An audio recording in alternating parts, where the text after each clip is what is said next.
आमदारांची जी केस होती त्याच्यामध्ये दिलासा 12 आमदारांची जी केस कसं बघता? बघा, एकच महत्त्वाचं आहे की या देशात संविधानाने चाललं पाहिजे सगळं, आणि आम्ही संविधानाचे पूजक आहोत, संविधानाचे पुजारी आहोत. संविधानाप्रमाणे देश चाललं पाहिजे ही आमची मान्यता आहे. सर, आज देवेंद्र फडणवीस तुमची भेट झालेली आहे, त्याच्यावरती टीका होते विरोधकांनी. त्यांनी एकनाथ शिंदे थेट असे म्हटलेले आहेत का असा सरडा वगैरे बघितला नाही. हर्षात पाहिलं का त्यांनी? सरला पण लाजेल सर पण ते स्वतः डोळ्यात डोळे घालून पाहू नाही शकत.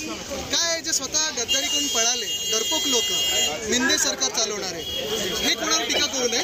मला वाटतं त्यांनी थोडी लाज राखावी आणि स्वतःची गद्दारी केली, जी घाणेरडी गद्दारी केली, जी पातळी सोडून गद्दारी केली, थोडी तरी लाज बाळगावी त्यांनी आणि आरशाकडे पाहावं. बीड प्रकरण ताजत आहे. अनेक ठिकाणाहून धनंजय मुंडेंच्या राजीनाम्याची मागणी होते. कसं बघता? त्यांच्याच पक्षातले सरकारमध्ये नको. आणि माझं परत हेच विचारणं आहे की तिथे जी मर्डर झाली ती भाजपच्या कार्यकर्त्याची झाली, भाजपच्या.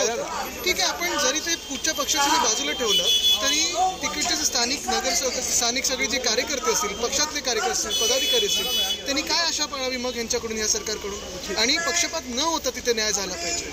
बीएमसीच्या इलेक्शनच्या दृष्टिकोनातनं अनेक ठाकरे गटातली लोक शिवसेना जातात असं दिसतं. शिवसेना एकच आहे, शिवसेना उद्धव बाळासाहेब ठाकरे. शिंदे गट वेगळा. मिंदे गट हा चोरांचा आहे, ज्यांना महाराष्ट्र लुटायचं, ज्यांना मुंबई लुटायचे, ज्यांना काही स्वतःचं काही हे नसेल, अस्तित्व नसेल, ते पलटील.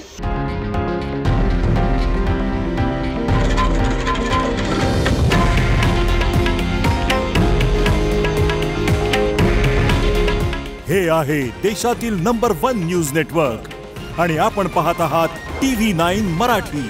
काळजी तुमची, हित महाराष्ट्राचं.